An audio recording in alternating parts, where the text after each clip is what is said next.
Hey guys, what's going on? Welcome to the channel.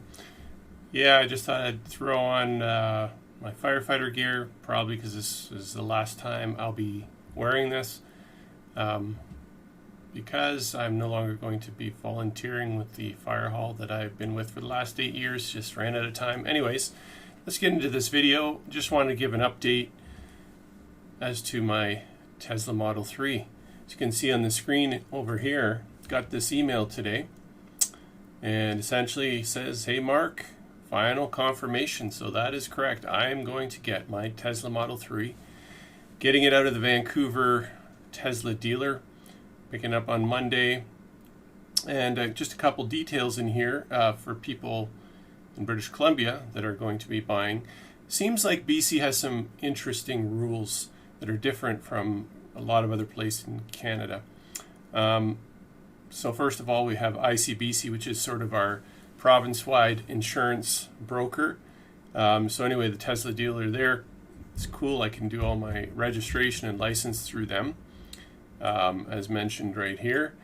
Delivery day, I like this. It says they aim to get it all wrapped up within an hour. So that should be pretty cool because I have to be driving home, and hopefully I will be bringing some video on that. Over 800 kilometers from Vancouver back home in my Model 3. It'll be like the first time I'm driving it in winter conditions. I did order the winter tires. They will be installed. Somewhere it's mentioned in this email that they'll be doing that. Another thing here, look at this one. This is what I mean by special rules when it comes to British Columbia. It says there that in British Columbia, there's no, the person who referred me, they don't get those free kilometers. I get some free kilometers, but they don't. Some kind of vehicle sales authority. Basically, the other car dealerships are saying, Tesla's got some unfair advantages. It kind of reminds me of that silly stuff going on in Michigan. Anyways, it is what it is. There's a bunch of links there. And then they're just talking about accessories. Now, here's a couple things to point out, and that is this pretty famous NEMA 1450 plug. I think I mentioned this in other videos that I made. As of April of last year, they don't ship that plug anymore with their portable plug-in kit. And that's a pretty important plug. You can get it online at the Tesla store for around, I don't know, I think it's like 35 bucks or something, but they do point out here that they no longer include it. So I would advise that you either buy the extra kit that comes with all the adapters in the store. I believe I pointed that out in the charging in northern BC video that I made. Anyways, I'm just pointing out again, they have the link here. Might as well just pop it open so you can see what I'm talking about. Right, so it's this one right here. You can see here in this little graph the it doesn't have, anyway, these are those extra plugs. And yeah, the Model 3, okay, this is right, the 1450 gets you 30 miles per hour, whereas some of the other plugs you don't get as much. So anyways, you'll want to get that plug. I got the kit that comes with all of these. It's on the website as well. What else here? So you can see here they're going to have my winter tires installed. That's cool. And then the CHAdeMO adapter, which I ordered, which I've talked about in that other video, pretty critical. Let's get this hat off. It's getting a little bit hot here. Anyways, so that CHAdeMO adapter, pretty important, and I'll just again point that out here on the website. That's this thing, and it plugs into there, and then you've got your Tesla connector. And this is in Canadian funds, 602 bucks. Pretty expensive, but pretty critical, I would say. I'll show you kind of the route that I'll be driving home on Monday, right here in Google Maps. I'm going to start off there at Robson Street, and it's going to take, in a normal gasoline vehicle, 8 hours and 42 minutes, 782 kilometers. Not sure what that is in miles, but it's a long drive, and there's multiple mountain passes, and it's winter driving, and it's crazy stuff going on here. So it'll take 8 hours 42 minutes with a gasoline car.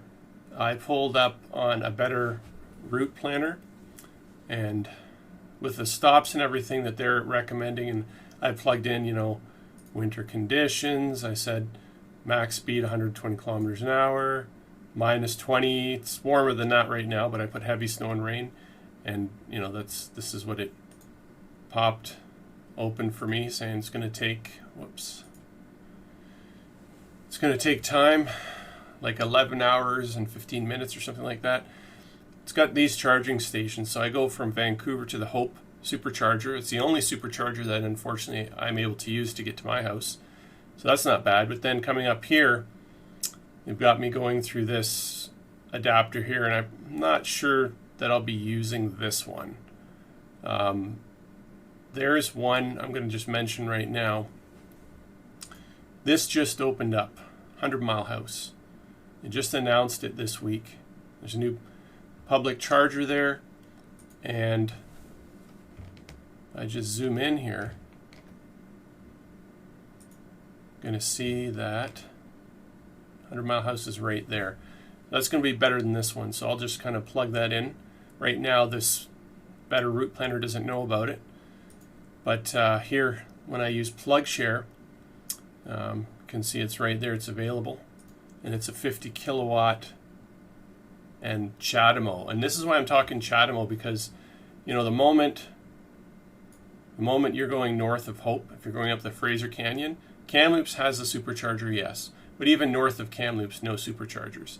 So coming up here through this canyon, these are all like BC Hydro 50 kilowatts, and the only way you're going to be able to use them is CHAdeMO. They may have the old J1772 or whatever, which is super slow, but that's not going to get me home anytime soon. So there's this 100 Mile House charger. There is a Williams Lake charger. You can see here, it says it's coming soon on the 30th, but that date's been changing for the last 2 months, so I don't think anything's going to happen there. And so what else to mention here? Yeah, a bunch of cool things happening here in BC. Up here in Prince George, this news article came out earlier this month.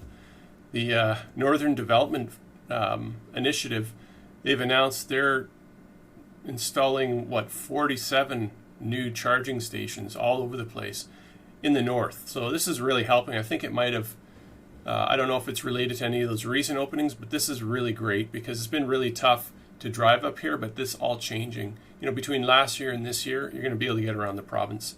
And what else to say beyond that? I'll mention again, if you're a British Columbian and you're installing a charger at home, like I showed in my other video, just remember to apply for that home rebate. You can get up to $700 back, so make sure you apply for that.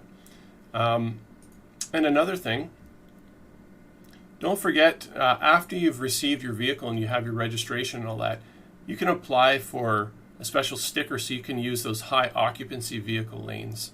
I know they don't have them really much outside of the Lower Mainland, but when you're there, hey, when that traffic's terrible, you got the sticker, you can go in that extra lane, makes a big difference. So don't forget to apply for that when you have your electric vehicle. And what else to talk about? I don't have the link here, but there is these charging stations that I've talked about, like this one that opened in 100 Mile House. Where's the link for that? Like this one. There's a lot of BC Hydro fast charging stations, the 50 kilowatt stations all over the province. And you can use, you can install PlugShare, probably use the app for that. But I'm kind of just concerned, they could be in some of these areas that are maybe a little bit more remote, like Spence's Bridge or something. I don't know what the connection there is. And if you can't connect to cellular, how are you going to pay for it? How are you going to validate it through your phone? So I ended up going to BC Hydro. Let me see if I can quickly Google this. I got myself a card. Yeah, it mentions it here. An RFID card. And I applied for one of these, and I'll show you what it looks like. I just got it in the mail. Just in time. So, I'm going to hide the number on there, but, here it is. Right? So you've got this RFID card.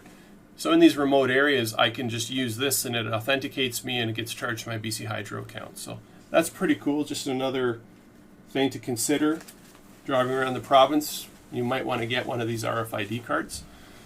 And beyond that, that's all I really have to say. Just wanted to let you all know in the channel, those of you who care, that I will be getting my Model 3 on Monday. And I will talk about my experience there with the Vancouver dealership. Hopefully it'll be better than the one in Calgary. And I'll let you know about my first 800 plus kilometer drive home in a Model 3 in the winter, in the snow, through mountain ranges in Canada where it's super cold. Anyways, thanks for listening. Have a great day.